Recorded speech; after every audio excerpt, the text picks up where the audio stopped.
한국이 바티칸을 추월한다고요? 믿을 수 없는 일이 벌어졌습니다.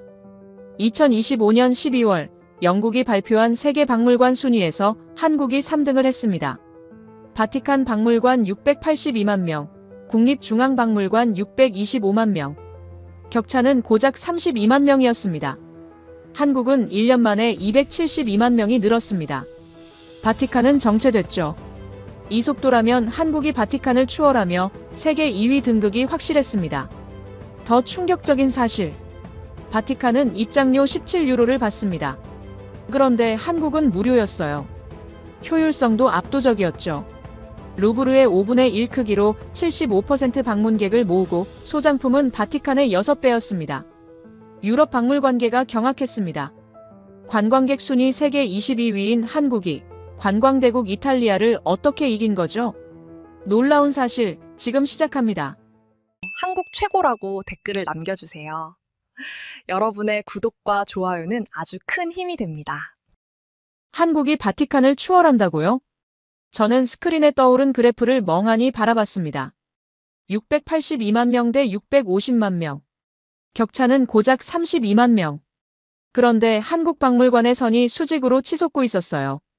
1년 만에 272만이 늘었다는 겁니다. 이건 말이 안 돼. 저는 조반니 로시입니다. 바티칸 박물관 부관장으로 일한 지 15년째죠. 매일 아침 라파엘로의 방을 지나 출근하고 점심시간이면 시스티나 성당 입구에서 커피를 마십니다. 미켈란젤로의 천지창조가 천장에 펼쳐진 그곳에서요.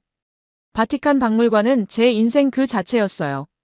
54개의 갤러리, 1,400개의 방, 7km에 달하는 관람 동선.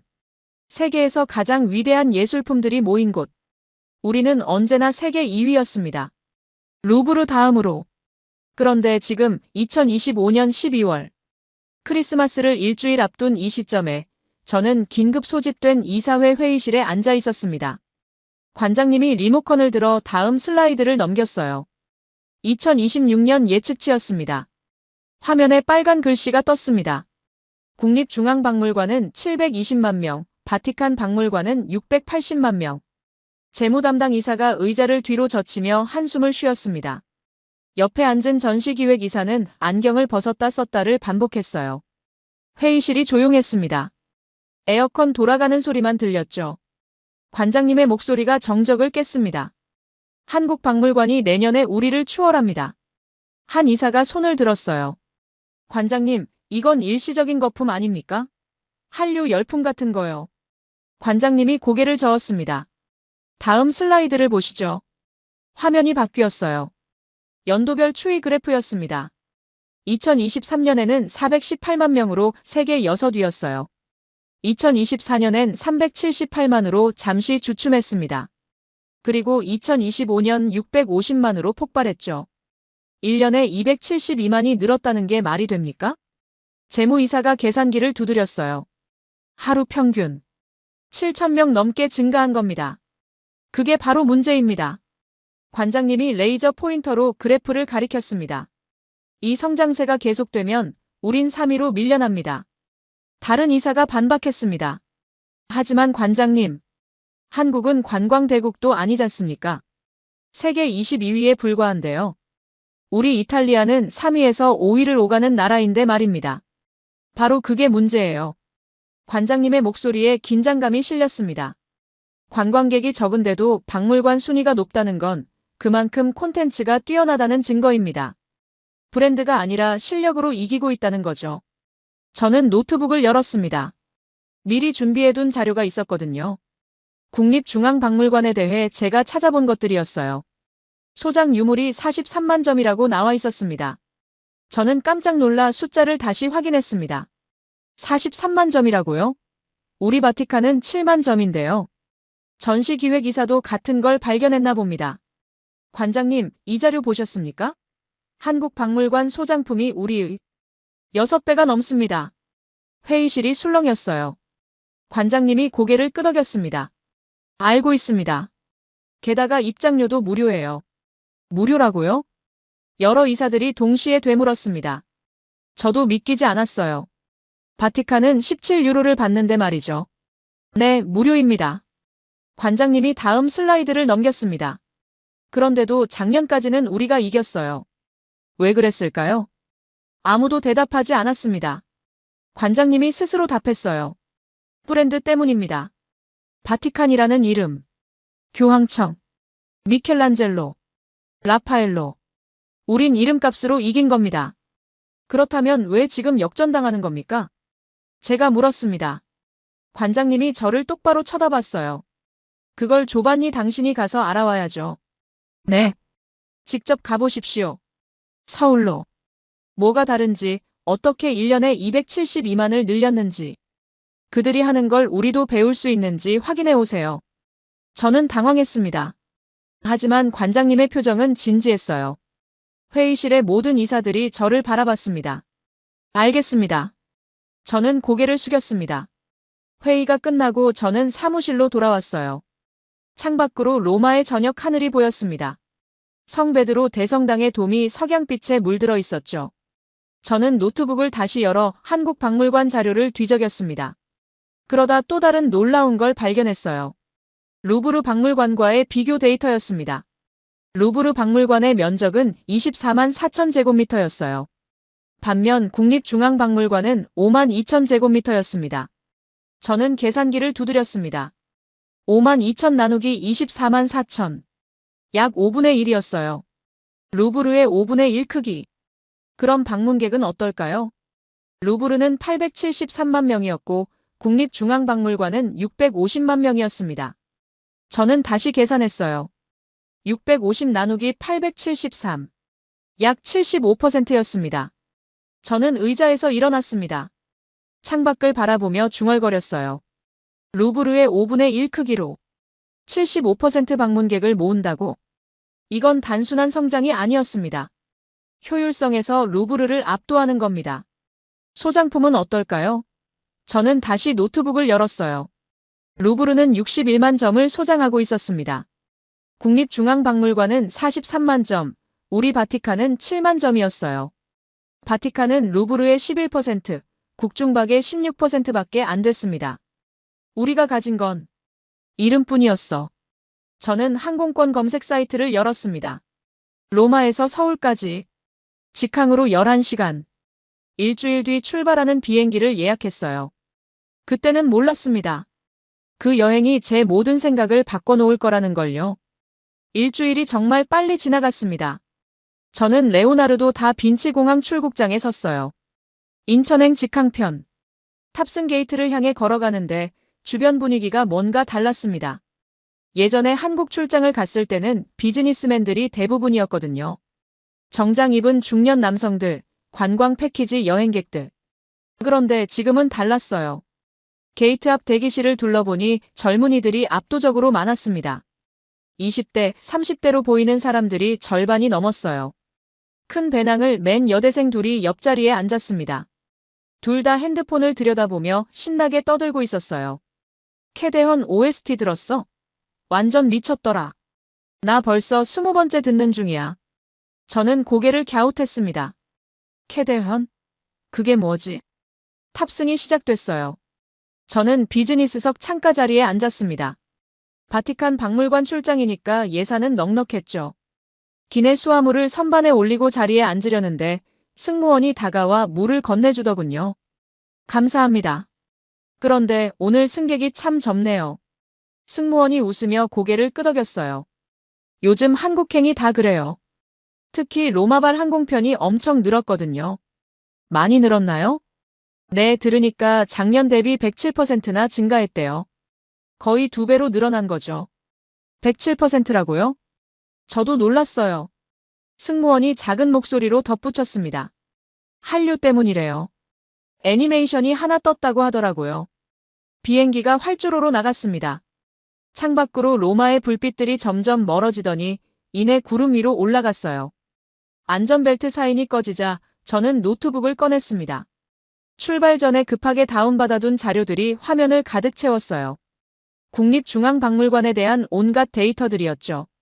먼저 루브르와의 비교부터 다시 정리해봤습니다. 루브르 박물관은 면적이 24만 4천 제곱미터예요. 엄청나게 큰 거죠. 세계에서 가장 큰 박물관답습니다. 반면 국립중앙박물관은 5만 2천 제곱미터였어요. 약 5분의 1이었어요. 그럼 방문객 수는?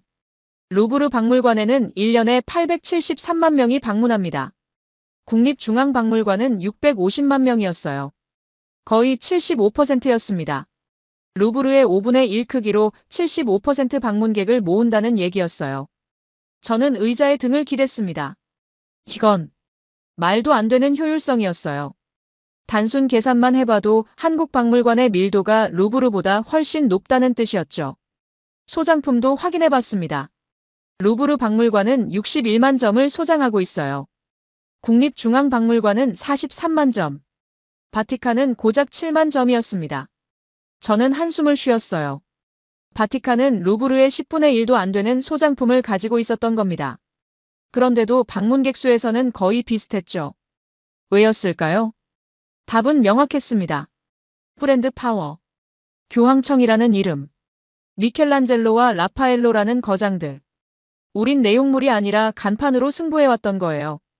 그렇다면 한국은 뭘로 승부하는 걸까? 저는 검색창에 K-팝 데몬 헌터스를 쳤습니다. 아까 승무원이 언급한 그 애니메이션이요.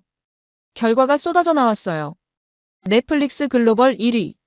빌보드 차트 1위. 전 세계 조회수 3억 회 돌파. 저는 대충 내용을 읽어봤습니다. K-팝 아이돌 그룹이 악령을 물리친다는 스토리였어요. 한국 전통문화 요소가 가득하다고 했습니다. 특히 자코도라는 게 인기라고 하더군요. 호랑이와 까치가 함께 그려진 전통 민화래요. 민화 하나가 이렇게 큰 파급력을 가질 수 있나? 의아했지만 숫자는 거짓말을 하지 않았습니다. 국립중앙박물관 굿즈 매출이 전년 대비 67%나 증가했어요. 자코도 배지는 품절 대란이 났고 온라인 방문자는 하루에 60만 명까지 치솟았다고 했습니다. 기내식 시간이 됐어요. 승무원이 파스타와 샐러드를 가져왔습니다. 저는 먹으면서도 계속 자료를 읽었죠. 그때 옆자리에서 누군가 말을 걸었습니다. 혹시 한국 처음이세요? 돌아보니 20대 초반으로 보이는 이탈리아 남학생이었어요. 큰 배낭 하나만 달랑 들고 탄 전형적인 배낭여행객 스타일이었습니다. 네, 처음입니다. 당신은? 저요? 두 번째예요. 작년에 갔다가 너무 좋아서 또 가요. 뭐가 그렇게 좋던가요? 음식도 좋고 사람들도 친절하고. 학생이 환하게 웃었습니다. 그런데 뭐니 해도 캐대헌이죠. 혹시 보셨어요? K-팝 데몬 헌터스요? 아니요, 아직. 완전 대박이에요. 그 학생이 신이 났는지 몸을 앞으로 기울였어요. 저 자코도 배지 사러 가는 거거든요. 8차 예약도 마감이래요. 8차 예약이요? 네, 국립중앙박물관 뮤즈샵에서 파는 건데요. 현장에서만 예약 가능하거든요. 온라인으론 못 사요. 학생이 핸드폰을 꺼내 사진을 보여줬습니다. 귀여운 호랑이와 까치가 그려진 배지였어요. 박물관 배지를 사러 한국까지 가신다고요? 당연하죠. 이거 진짜 레어템이에요. 게다가 국립중앙박물관 기념품은 진짜 예술이거든요. 루브르 기념품이랑은 차원이 다르죠. 저는 놀랐습니다. 젊은이가 박물관 굿즈를 이렇게 열정적으로 이야기하다니. 바티칸 기념품 샵에 오는 젊은이들은 대부분 의무적으로 들르는 분위기인데 말이죠. 국립중앙박물관 가보실 거예요? 학생이 물었습니다. 네, 그럴 계획입니다. 완전 대박일 거예요. 특히 사유의 방. 거기 가면 인생 바뀝니다. 진지하게요. 사유의 방이요? 금동이랑 은재 사유상 아시죠? 국보예요. 그걸 전용 공간에 모셔뒀는데 분위기가 장난 아니에요. 저 거기서 30분 동안 멍 때렸거든요. 저는 고개를 끄덕였습니다. 학생은 계속 신나서 이야기했어요. 이순신 특별전도 꼭 보라고, 난중일기 실물이 있다고, 캐대헌 팝업 스토어도 가보라고. 비행기가 점점 한국에 가까워졌습니다. 기내 조명이 어두워지고 사람들이 하나둘 잠들기 시작했어요. 저도 눈을 감았지만 잠이 오지 않았습니다. 머릿속으로 계속 생각이 맴돌았어요. 루브르는 규모로 이긴다. 24만 제곱미터라는 압도적인 공간으로. 바티칸은 이름으로 버틴다. 교황청과 거장들의 작품으로. 그럼 한국은? 5만 제곱미터로 루브르의 75%를 모으고 무료인데도. 바티칸과 거의 동등한 방문객을 끌어들이는 한국은 대체 뭘로 승부하는 거지? 창밖으로 동이 트기 시작했습니다. 기장의 안내방송이 나왔어요. 곧 인천국제공항에 착륙한다고. 저는 노트북을 닫으면서 중얼거렸습니다. 콘텐츠. 그게 답이겠지. 아침 햇살이 서울 거리를 비추고 있었어요. 창밖으로 보이는 풍경이 신기했습니다. 고층 빌딩과 전통 기와 지붕이 한 화면에 들어오더군요. 현대와 전통이 이렇게 자연스럽게 섞여 있다니. 택시가 국립중앙박물관 앞에 멈췄습니다. 시계를 보니 오전 10시였어요. 평일 오전이니까 한산할 거라 생각했죠. 완전히 틀렸습니다. 정문 앞에 사람들이 줄을 서 있었어요. 저는 택시에서 내려 그 광경을 바라봤어요. 놀라운 건 연령대였습니다. 20대, 30대로 보이는 젊은이들이 압도적으로 많았어요. 바티칸에 오는 관람객들은 대부분 중장년층이거든요. 젊은이들도 오긴 하지만 이렇게 많진 않았죠. 게다가 외국인 비율도 높았습니다. 영어, 중국어, 일본어가 여기저기서 들렸어요. 한 무리의 유럽 관광객들이 셀카봉을 들고 박물관 건물을 배경으로 사진을 찍고 있었습니다. 저는 입구로 걸어갔습니다. 그때 큰 현수막이 눈에 들어왔어요. 600만 번째 관람객 기념 행사. 600만이요? 1년에요? 옆에 서 있던 직원에게 물었습니다. 실례지만 600만 명이 1년 방문객 수인가요? 네, 맞습니다. 직원이 환하게 웃었어요. 올해 처음으로 600만을 넘었어요. 역대 최고 기록이죠. 놀랍네요. 저는 진심으로 감탄했습니다. 바티칸은 682만인데 면적은 훨씬 작은 이곳이 650만이라니. 입구 옆에 작은 모니터가 있었어요. 영상이 재생되고 있었습니다. 600만 번째 관람객을 맞이하는 행사 영상이었죠. 화면에 한 여성이 나왔습니다. 금발의 파란 눈. 북유럽 사람처럼 보였어요. 자막이 떴습니다. 덴마크에서 온 안나 라르센 씨. 여성이 영어로 말했습니다.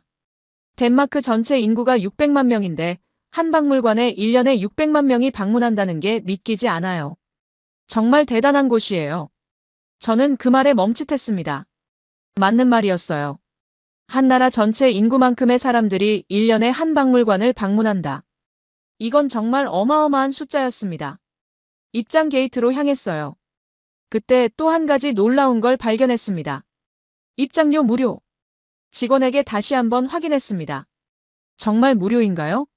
네, 상설 전시는 무료입니다. 특별전만 유료예요. 바티칸은 17유로를 받는데, 루브르는 15유로를 받는데, 이곳은 무료라고? 저는 고개를 저었습니다. 믿기지 않았어요. 무료인데 어떻게 이렇게 많은 사람이 올까? 보통은 무료면 관리가 안 되고 질이 떨어지기 마련인데요. 내부로 들어갔습니다. 로비가 넓었어요. 천장이 높고 자연광이 쏟아져 들어왔습니다. 바티칸처럼 화려하고 장대하진 않았지만 뭔가 편안하고 세련된 느낌이었어요. 안내 데스크에서 지도를 받았습니다. 한국어, 영어, 중국어, 일본어로 된 4가지 버전이 있었어요. 바티칸은 이탈리아어와 영어 2가지뿐인데 말이죠. 저는 영어 지도를 펼쳤습니다. 전시실이 체계적으로 구성되어 있었어요. 선사시대부터 시작해서 시대순으로 관람할 수 있게 되어 있었습니다. 동선이 명확했어요. 루브르는 너무 넓어서 다 보려면 하루가 모자랍니다. 길을 잃기도 쉽죠. 하지만 이곳은 5만 2천 제곱미터. 루브르의 5분의 1 크기. 적당히 걸어다니기 좋은 규모였습니다. 1층 전시실로 들어갔어요. 선사고대관이었습니다. 첫인상은 밀도였어요. 전시 공간이 넓지 않은데도 답답하지 않았습니다. 대신 유물 하나하나가 굉장히 신중하게 배치되어 있었어요. 조명도 완벽했습니다. 각 유물의 가장 아름다운 부분을 정확히 비추고 있었죠. 유리관 앞에 섰습니다. 신라금관이 전시되어 있었어요. 황금빛 나뭇가지와 비추색 옥이 조화를 이루고 있었습니다. 설명판이 4개 언어로 되어 있었어요. 한국어, 영어, 중국어, 일본어. 저는 영어 설명을 읽었습니다. 간결하면서도 핵심을 정확히 짚고 있었어요. 단순히 언제 만들어졌고 어디서 발굴됐다는 정보만이 아니라 왜 중요한지, 어떤 의미를 가지는지까지 설명되어 있었습니다. 옆에서 외국인 가족이 신라금관을 보고 있었어요. 아빠가 아이에게 설명해주고 있었습니다. 독일어였어요. 아이는 눈을 반짝이며 금관을 바라봤습니다. 다음 전시실로 이동했습니다. 고려실이었어요. 청자가 전시되어 있었습니다. 은은한 비색이 조명을 받아 빛나고 있었죠. 그때 한쪽에서 웃음소리가 들렸습니다. 돌아보니 AR 체험존이었어요. 젊은이들이 태블릿을 들고 신라 금관을 머리에 쓰는 체험을 하고 있었습니다. 가상현실로요. 저는 가까이 다가갔습니다. 한 일본인 여학생이 태블릿 카메라에 자기 얼굴을 비추자 화면 속에서 그녀의 머리 위에 금관이 씌워졌어요. 친구들이 박수를 치며 사진을 찍었습니다. 바티칸에는 이런 게 없어요. 우린 그냥 유물을 보여줄 뿐이죠. 하지만 이곳은 달랐습니다. 보는 것을 넘어서 경험하게 만들고 있었어요. 저는 전시실을 계속 돌아다녔습니다. 2층, 3층을 오르내리며 한국의 역사를 따라 걸었어요. 백제, 신라, 고려, 조선. 각 시대의 유물들이 체계적으로 전시되어 있었습니다. 놀라운 건 루브르의 5분의 1 크기인데도 전혀 좁다는 느낌이 들지 않았다는 거예요. 오히려 밀도가 높았습니다. 쓸데없이 넓은 공간을 걷지 않아도 됐어요. 모든 게 효율적으로 배치되어 있었습니다. 그리고 또 하나. 모든 유물이 한국 것이었어요. 루브르는 이집트실, 그리스실, 로마실이 따로 있습니다. 대형 박물관도 마찬가지죠. 세계 각국에서 가져온 유물들로 가득합니다. 바티칸도 다르지 않아요. 우리 이탈리아 것만 있는 게 아니라 세계 곳곳에 예술품들이 모여 있죠. 하지만 이곳은 달랐습니다. 제가 본 모든 유물이 한국에서 만들어진 것들이었어요. 99%가 자국 유물이라던 그 말이 사실이었습니다. 저는 3층 복도에 섰습니다. 창밖으로 용산의 풍경이 보였어요. 남산타워가 멀리 보였습니다. 이건 박물관이 아니야.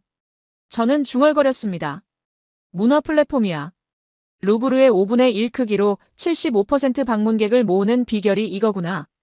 그때 복도 한쪽에서 안내판을 발견했습니다. 사유의 방, 이쪽. 비행기에서 만난 학생이 했던 말이 떠올랐어요. 거기 가면 인생이 바뀐다고.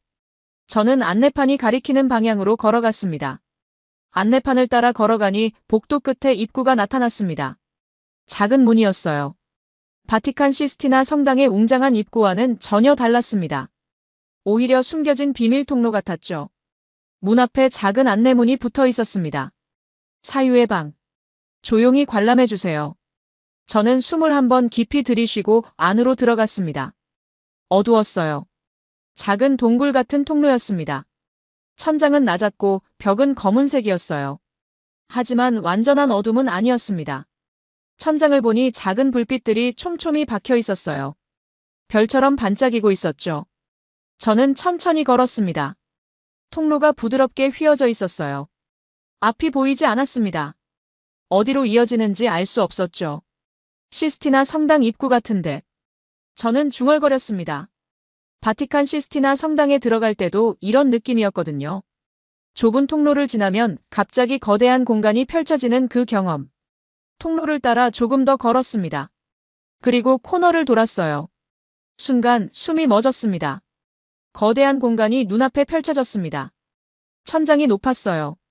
벽은 어두운 회색이었고 조명은 아주 은은했습니다. 하지만 답답하지 않았어요. 오히려 광활했습니다. 여백이었습니다. 엄청난 여백. 방 안에는 거의 아무것도 없었어요. 벽도 장식도 유리관도 없었습니다. 그냥 텅 빈 거대한 공간이었죠. 그리고 그 공간 끝, 가장 먼 벽 앞에 두 분의 부처님이 앉아 계셨습니다. 금동 미륵반 가사유상과 은재 미륵반 가사유상. 높은 받침 위에 앉아 계셨어요. 제 시선보다 조금 더 높은 곳이었습니다. 한 분은 황금빛이었고 한 분은 은빛이었어요. 두 분 모두 한 손을 뺨에 대고 생각에 잠긴 자세였습니다. 조명이 위에서 부드럽게 내려왔어요. 부처님들을 비추고 있었습니다. 나머지 공간은 어두웠지만 그분들만 빛나고 있었죠. 저는 그 자리에 멈춰 섰습니다. 완전한 침묵이었어요. 에어컨 소리도 들리지 않았습니다. 사람들의 발소리도 없었어요. 그냥 고요함만 있었습니다. 방 안에 몇 명이 있었어요. 바닥에 앉아있는 사람도 있었고 벤치에 앉아있는 사람도 있었습니다. 모두 부처님을 바라보고 있었어요. 아무도 말하지 않았습니다. 저도 천천히 걸어 들어갔습니다. 바닥이 이상했어요. 걸을 때마다 뭔가 미묘하게 기울어진 느낌이 들었습니다. 위를 향해 걷는 것 같았죠. 빈 벤치를 찾아 앉았습니다. 부처님을 바라봤어요. 미소였습니다. 두 분 모두 미소를 짓고 계셨어요. 입꼬리가 살짝 올라가 있었습니다. 눈은 반쯤 감겨 있었고요. 평온한 미소였어요. 아무 걱정도 없는 완전히 고요한 미소. 저는 그 미소를 보고 있었습니다. 시간이 멈춘 것 같았어요. 몇 분이 지났는지, 몇십 분이 지났는지 알 수 없었습니다. 그냥 앉아서 바라만 봤어요. 이건 미켈란젤로의 피에타 앞에 섰을 때와 같은 느낌이야. 저는 생각했습니다. 바티칸 성 베드로 대성당에 있는 피에타. 죽은 예수를 안고 있는 성모 마리아의 조각상. 그 앞에 섰을 때도 이런 느낌이었어요. 뭔가 신성한 것 앞에 선 듯한 전율. 옆을 보니 프랑스 여성이 앉아 있었습니다. 중년의 여성이었어요. 그녀의 뺨에 눈물이 흐르고 있었습니다.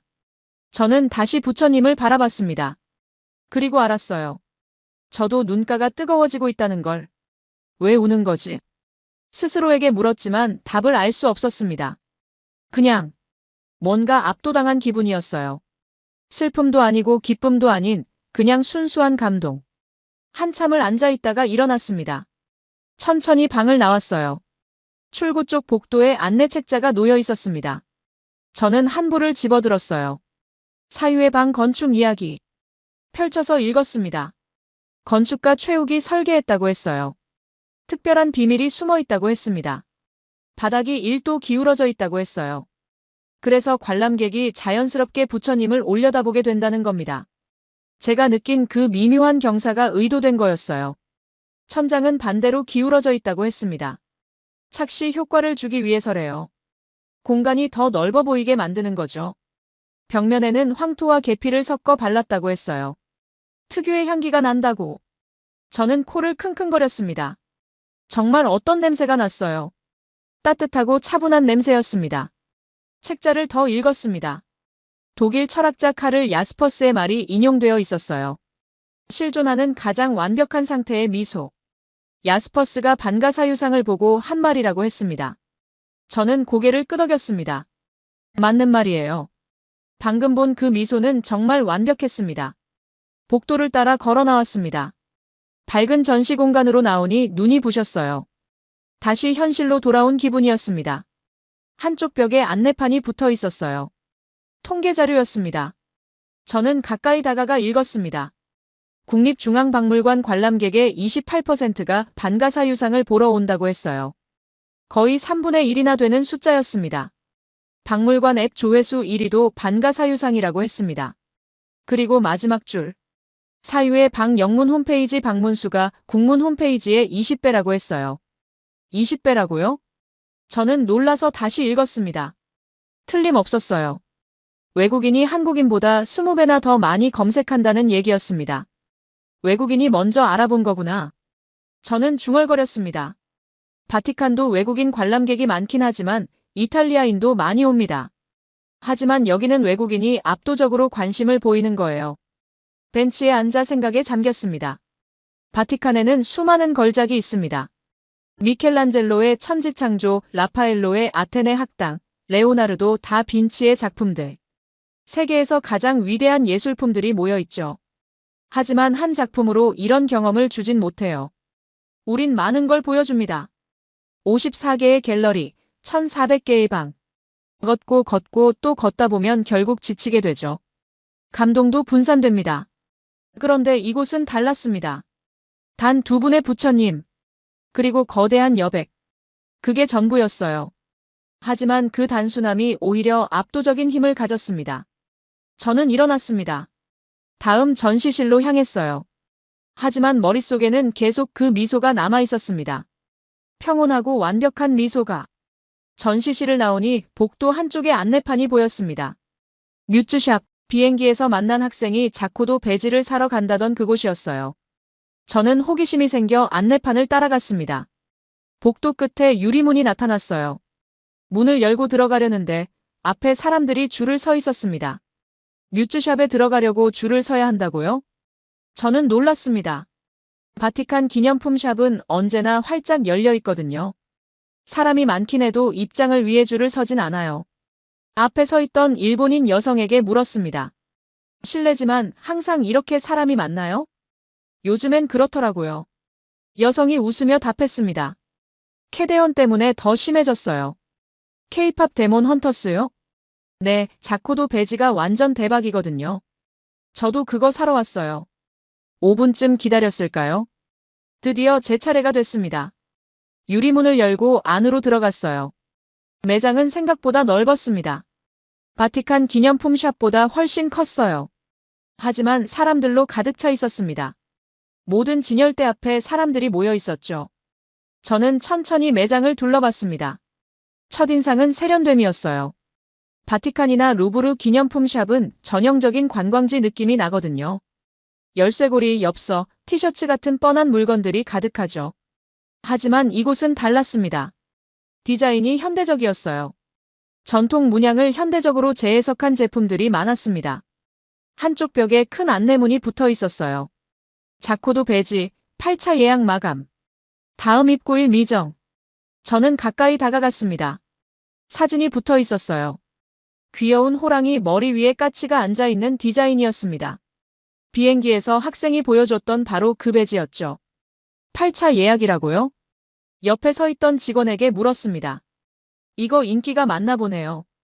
네, 완전 대박이에요. 직원이 웃으며 답했습니다. 지금까지 2만 개 넘게 팔렸어요. 8차 예약분도 다 나갔고요. 9차 예약은 10월에나 받을 수 있을 거예요. 10월이요? 지금이 3월인데요? 네, 제작 기간이 필요해서요. 수작업으로 만들거든요. 저는 고개를 끄덕였습니다. 이건 단순한 기념품이 아니었어요. 하나의 수집품이 되어버린 거죠. 다른 쪽으로 걸어갔습니다. 한 진열대 앞에 품절 표시가 붙어 있었어요. 골룡포 수건, 품절. 다음 입고 미정. 골룡포 수건이요? 직원에게 물었습니다. 이게 뭔가요? 조선시대 왕이 입던 골룡포를 본떠서 만든 수건이에요. 직원이 샘플을 보여줬습니다. 붉은색 바탕에 용 문양이 새겨진 수건이었어요. 진짜 멋있더라고요. 45,000원인데 지금 중고로 9만 원에 팔려요. 2배 가격이요?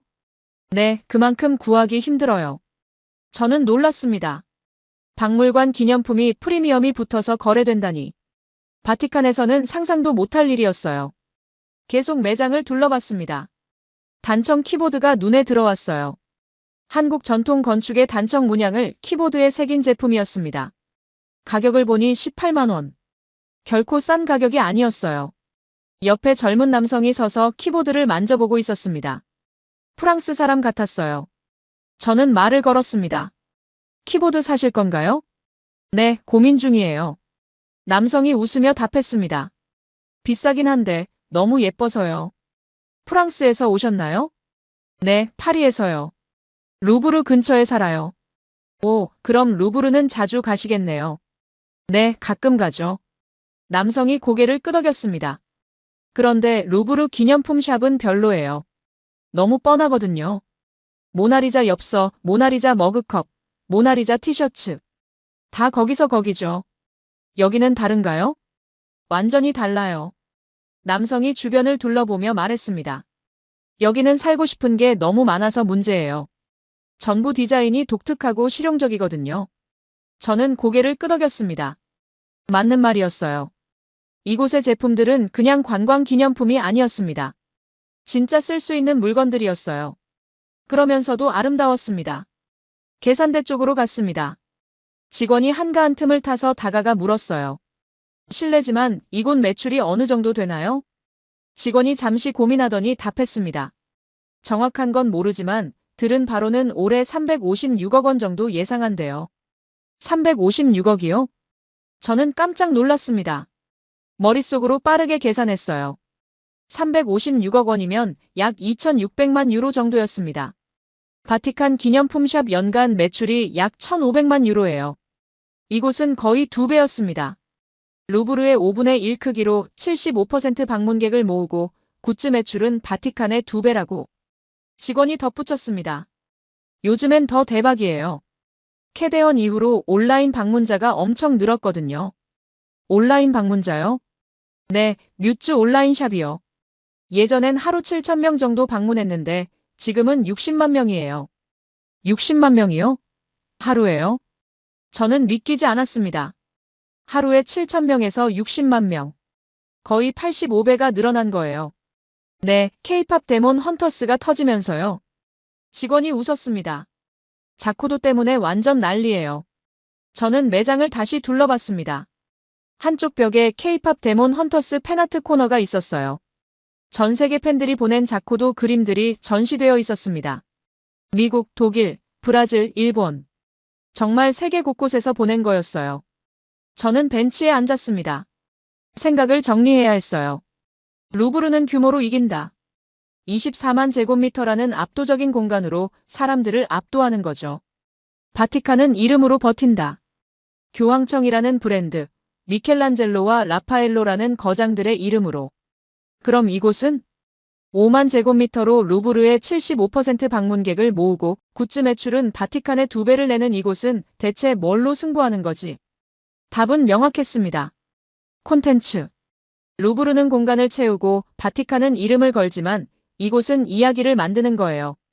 사유의 방 하나로 외국인을 20배 더 끌어들이고 자코도 하나로 애니메이션과 연결되어 전 세계의 파장을 만들어내는 거죠. 저는 일어났습니다. 다음 목적지로 향해야 했어요. 이순신 특별전. 난중일기 원본이 있다던 그곳으로. 뮤즈샵을 나와 다시 전시실 쪽으로 향했습니다. 복도에 큰 현수막이 걸려 있었어요. 우리들의 이순신 특별전. 저는 그 앞에 섰습니다. 이순신. 한국의 영웅이라고 들었어요. 임진왜란 때 일본 함대를 물리친 장군이라고. 입구로 들어갔습니다. 전시실은 어두웠어요. 벽이 검은색이었고 조명이 드라마틱하게 유물들을 비추고 있었습니다. 마치 한 편의 영화 세트장 같았어요. 1부부터 4부까지 구성되어 있다고 했습니다. 임진왜란 전체 흐름을 따라가는 거죠. 저는 천천히 걸어 들어갔어요. 벽에 큰 지도가 걸려 있었습니다. 1592년부터 1598년까지의 전쟁 경로가 표시되어 있었어요. 빨간 선과 파란 선이 복잡하게 얽혀 있었습니다. 옆에 영상이 재생되고 있었어요. 전쟁 당시의 상황을 설명하는 다큐멘터리였습니다. 한국어 음성에 영어 자막이 나왔어요. 다음 섹션으로 이동했습니다. 유리관들이 줄지어 있었어요. 전쟁 당시 사용했던 무기들이 전시되어 있었습니다. 조총, 활, 칼, 갑옷. 하나하나가 실물이었어요. 박물관 복제품이 아니라 400년 전에 실제로 사용됐던 것들이었죠. 조명을 받아 빛나고 있었습니다. 저는 한 유리관 앞에 멈춰 섰습니다. 큰 칼이 세워져 있었어요. 안내판을 읽었습니다. 이순신 장군의 칼. 길이 197cm. 197cm라고요? 거의 2m잖아요. 저는 칼을 위에서 아래까지 천천히 훑어봤습니다. 정말 컸어요. 보통 사람이 쓰기엔 너무 큰 크기였습니다. 이걸 실제로 휘둘렀다니. 칼날에 빛이 반사되고 있었어요. 400년이 지났는데도 여전히 날카로워 보였습니다. 바티칸에는 성인들의 유골이 있죠. 성 베드로의 유골, 성 바오로의 유골. 우리는 그걸 성물로 모십니다. 하지만 영웅의 무기는 없어요.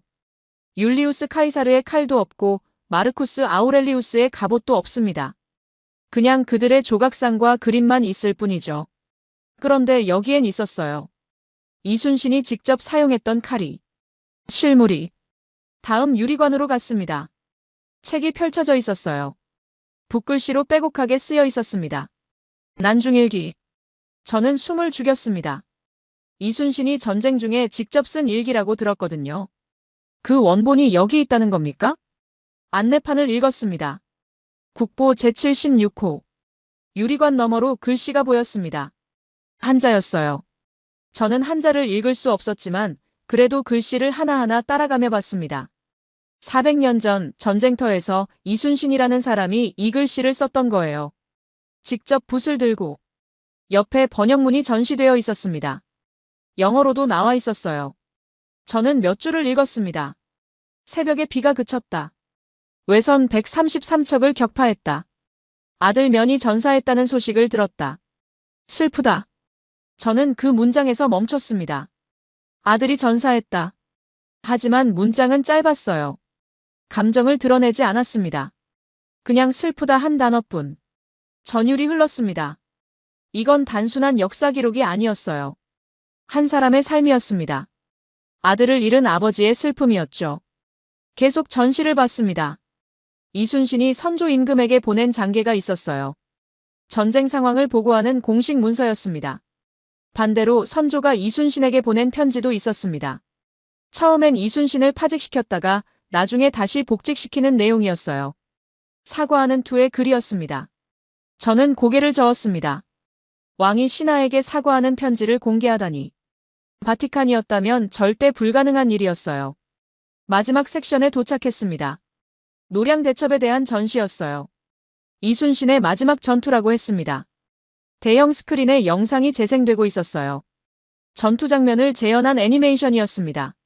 함선들이 불타고 포성이 울리고 파도가 거세게 일렁였습니다. 그리고 마지막 장면. 이순신이 총탄에 맞아 쓰러지는 모습이었어요. 그의 마지막 말이 자막으로 떴습니다. 나의 죽음을 알리지 마라. 영상이 끝났습니다. 저는 그 자리에 서 있었어요. 주변을 둘러보니 사람들이 조용히 전시를 보고 있었습니다. 한 독일인 남성이 옆에 서 있던 영국인 여성에게 작은 목소리로 말했어요. 대형 박물관이랑 루브르는 다 훔친 거잖아요. 이집트 유물, 그리스 유물 다 약탈한 거죠. 그런데 여기는 달라요. 전부 자기네 거예요. 영국인 여성이 고개를 끄덕였습니다. 맞아요. 99%가 한국 유물이래요. 그게 이곳의 힘인 것 같아요. 저는 그 대화를 듣고 있었습니다. 맞는 말이었어요. 루브르 박물관에는 이집트실이 있습니다. 미라와 석관들이 가득하죠. 하지만 그건 나폴레옹이 이집트를 침략했을 때 가져온 겁니다. 대형 박물관에는 그리스실이 있어요. 파르테논 신전의 조각들이 전시되어 있죠. 하지만 그건 영국이 그리스를 지배했을 때 떼어온 겁니다. 바티칸도 다르지 않아요. 세계 각지의 유물들이 모여 있습니다. 물론 우리 이탈리아 것도 많지만 다른 나라 것도 많죠. 그런데 이곳은 달랐습니다. 제가 본 모든 유물이 한국에서 만들어진 것들이었어요. 약탈한 게 없었습니다. 출구 쪽으로 걸어가는데 작은 안내판이 보였습니다. 일본 국보 제1호 목조미륵반 가상은 원래 한국에서 건너간 것입니다. 중국은 문화대혁명 때 자국 문화재를 대거 파괴했습니다. 한국은 자국 문화재를 지켜냈습니다. 저는 그 문장들을 읽으며 생각했습니다. 우리 바티칸은 세계 유물의 박물관이에요. 한국은 한국 유물의 박물관이고요. 어느 쪽이 더 진정성이 있을까요? 답은 명확했습니다. 약탈하지 않았어요. 빌려오지도 않았어요. 그냥 자기 것을 자기 땅에서 보여주는 거예요. 그게 사람들의 마음을 움직이는 겁니다. 저는 전시실을 나왔습니다.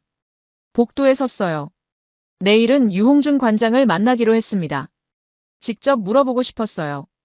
어떻게 이런 박물관을 만들었는지. 다음 날 아침, 저는 다시 국립중앙박물관을 찾았습니다.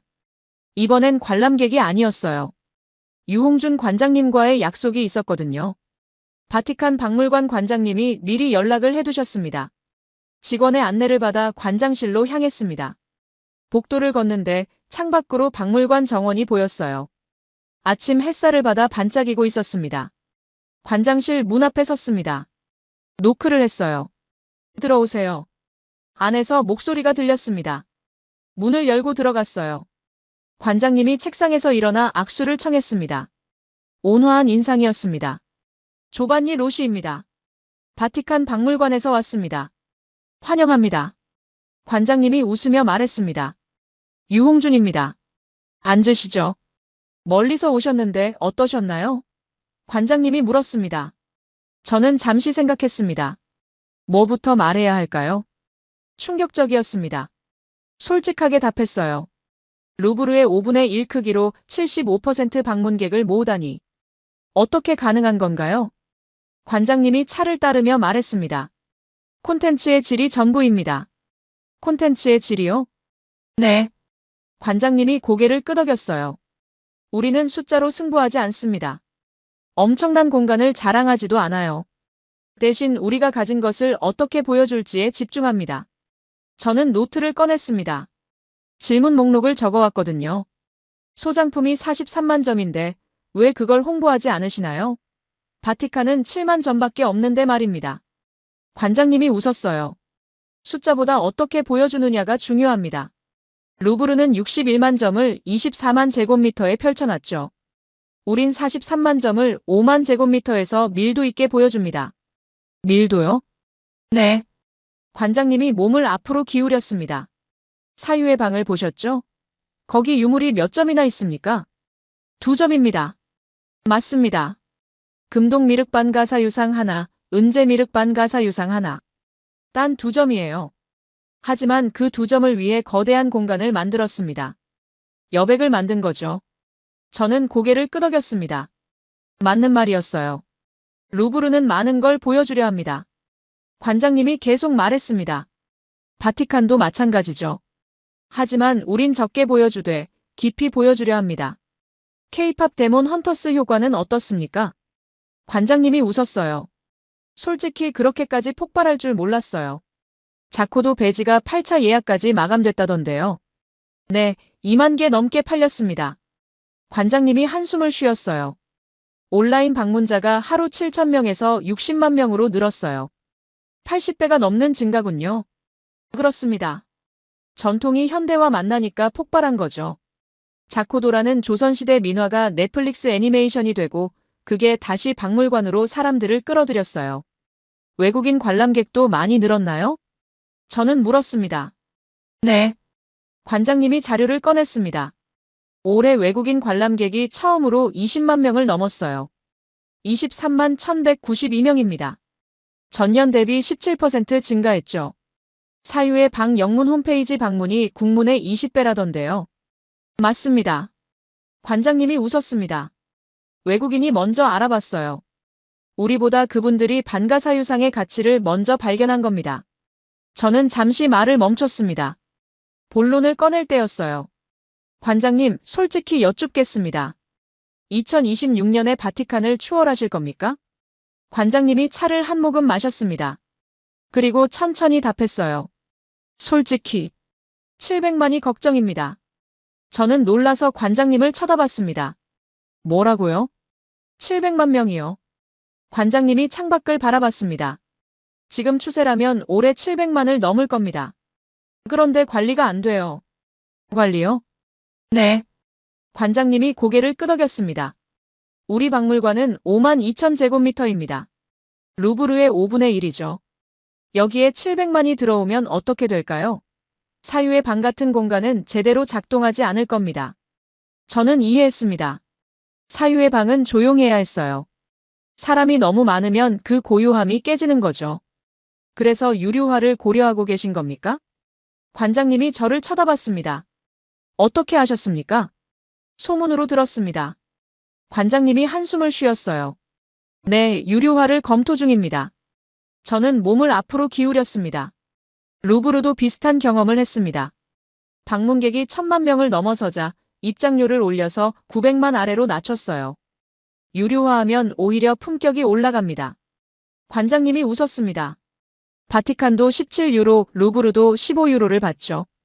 우린 지금까지 무료였습니다. 무료로 700만을 모으신 겁니다. 저는 말했습니다. 믿기지 않는 일이에요. 관장님이 차를 다시 따르며 말했습니다. 조반니 씨 아십니까? 대한민국 국민의 박물관 문화 향유가 프로야구 관중 수준을 넘어섰어요. 프로야구요? 네. 관장님이 웃었습니다. 우리나라 사람들은 야구를 정말 좋아합니다. 프로야구 경기장엔 1년에 수백만이 가죠. 그런데 이제 박물관도 그 수준이 됐어요. 저는 감탄했습니다. 박물관이 스포츠만큼 대중적이 됐다는 얘기였어요. 맞습니다. 관장님이 고개를 끄덕였습니다. 우리는 한국 문화재만 보여줍니다. 약탈한 게 없어요. 99%가 우리 것입니다. 그게 우리의 힘이에요. 저는 창밖을 바라봤습니다. 남산타워가 햇살을 받아 빛나고 있었어요. 관장님, 마지막으로 한 가지만 물어도 될까요? 물론입니다. 루브르는 규모로 이기고 바티칸은 이름으로 버팁니다. 그럼 국립중앙박물관은 뭘로 승부하시나요? 관장님이 잠시 생각하더니 답했습니다. 이야기입니다. 이야기요? 네. 관장님이 웃었습니다. 우리는 유물을 보여주는 게 아니라 이야기를 들려줍니다. 이순신의 이야기, 반가사유상의 이야기, 자코도의 이야기. 사람들은 물건이 아니라 이야기에 감동하거든요. 저는 고개를 끄덕였습니다. 완벽한 답이었어요. 시계를 보니 1시간이 훌쩍 지나 있었습니다. 일어날 시간이었어요. 귀한 시간 내주셔서 감사합니다. 저는 악수를 청했습니다. 관장님이 손을 맞잡으며 말했습니다. 바티칸에도 배울 점이 많습니다. 우리도 계속 발전해야죠. 문을 나서려는데 관장님이 한마디 덧붙였습니다. 조반니 씨, 박물관은 경쟁하는 게 아닙니다. 서로 배우는 거죠. 저는 미소 지으며 고개를 숙였습니다. 인천공항으로 가는 택시 안에서 저는 창밖을 바라봤습니다. 서울의 거리가 지나갔어요. 고층 빌딩, 한옥, 현대식 카페, 전통 찻집. 모든 게 뒤섞여 있었습니다. 과거와 현재가 자연스럽게 공존하는 도시였죠. 공항에 도착했습니다. 체크인을 마치고 게이트로 향했어요. 로마행 직항편. 다시 11시간의 여정이었습니다. 비행기에 탑승했어요. 비즈니스석 창가에 앉아 노트북을 꺼냈습니다. 서울에서 보고 느낀 것들을 정리해야 했거든요. 비행기가 이륙했습니다. 서울이 점점 작아지더니 구름 위로 올라갔어요. 저는 새 문서를 열었습니다. 제목을 쳤습니다. 새 박물관 비교. 먼저 루브르부터 정리했어요. 루브르 박물관은 면적이 24만 4천 제곱미터입니다. 소장품은 61만 점이에요. 방문객은 1년에 873만 명이죠. 입장료는 15유로를 받습니다. 루브르의 승부수는 규모입니다. 압도적인 공간으로 사람들을 압도하는 거죠. 끝없는 복도, 수없이 많은 전시실. 하루 종일 걸어도 다 볼 수 없는 그 광활함이 루브르의 힘입니다. 다음은 바티칸이었어요. 바티칸 박물관은 소장품이 7만 점입니다. 방문객은 682만 명이에요. 입장료는 17유로를 받습니다. 바티칸의 승부수는 이름입니다. 교황청이라는 브랜드, 미켈란젤로와 라파엘로라는 거장들, 시스티나 성당의 천지창조. 우리는 이름값으로 버텨왔습니다. 그리고 마지막으로 국립중앙박물관. 국립중앙박물관은 면적이 5만 2천 제곱미터입니다. 루브르의 5분의 1이에요. 소장품은 43만 점. 바티칸의 6배죠. 방문객은 650만 명에서 720만 명으로 성장할 예정입니다. 입장료는 무료입니다. 저는 계산기를 두드렸습니다. 국립중앙박물관은 루브르의 5분의 1 크기로 75%의 방문객을 모읍니다. 이건 효율성에서 압도적 승리예요. 바티칸의 6배 소장품을 가지고도 무료로 운영하면서 거의 동등한 방문객을 끌어들입니다. 이건 콘텐츠의 승리죠. 저는 새 단락을 시작했습니다. 새 박물관의 본질. 루브르는 공간으로 이깁니다. 바티칸은 이름으로 버팁니다. 국립중앙박물관은 이야기로 승부합니다. 루브르는 세계 유물을 모았어요. 이집트, 그리스, 로마, 페르시아.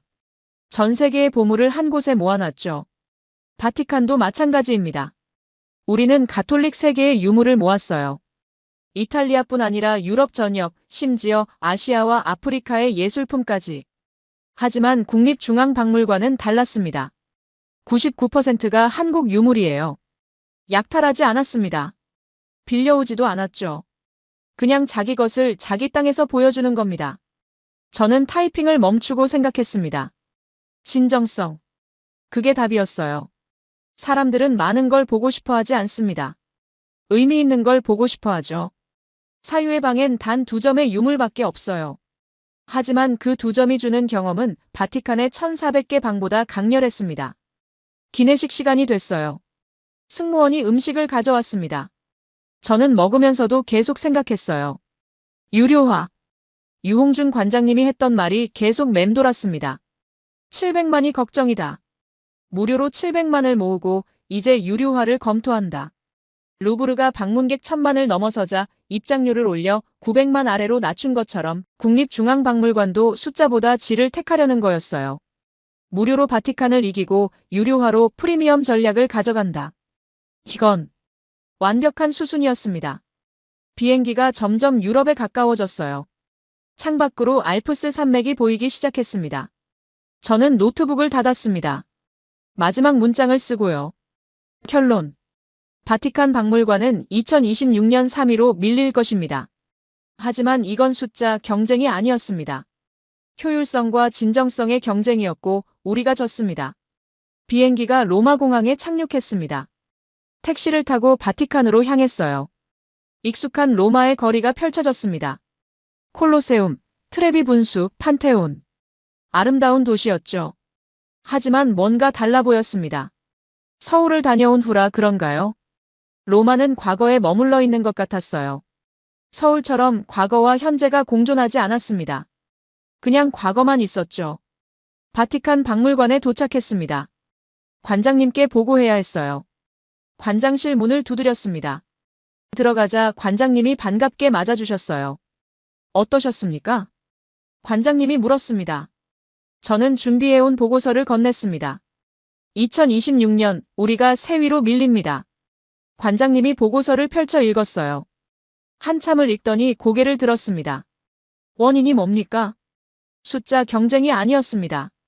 저는 답했습니다. 효율성과 진정성의 경쟁이었습니다. 그리고 우리가 졌습니다. 관장님이 한숨을 쉬었어요. 그렇다면 우리가 배워야 할 게 있겠군요. 네. 저는 고개를 끄덕였습니다. 많이 배웠습니다. 보고를 마치고 사무실로 돌아왔어요. 창밖으로 성베드로 대성당의 돔이 보였습니다. 석양빛에 물들어 있었죠. 다음 날부터 다시 일상으로 돌아갔습니다. 매일 아침 라파엘로의 방을 지나 출근했어요. 하지만 뭔가 달랐습니다. 우린 미켈란젤로가 있어. 라파엘로가 있어. 그걸로 충분해야 해. 하지만 마음 한구석에선 알고 있었습니다. 충분하지 않다는 걸. 우리도 변해야 한다는 걸. 한국처럼 과거를 현재로 만들어야 한다는 걸.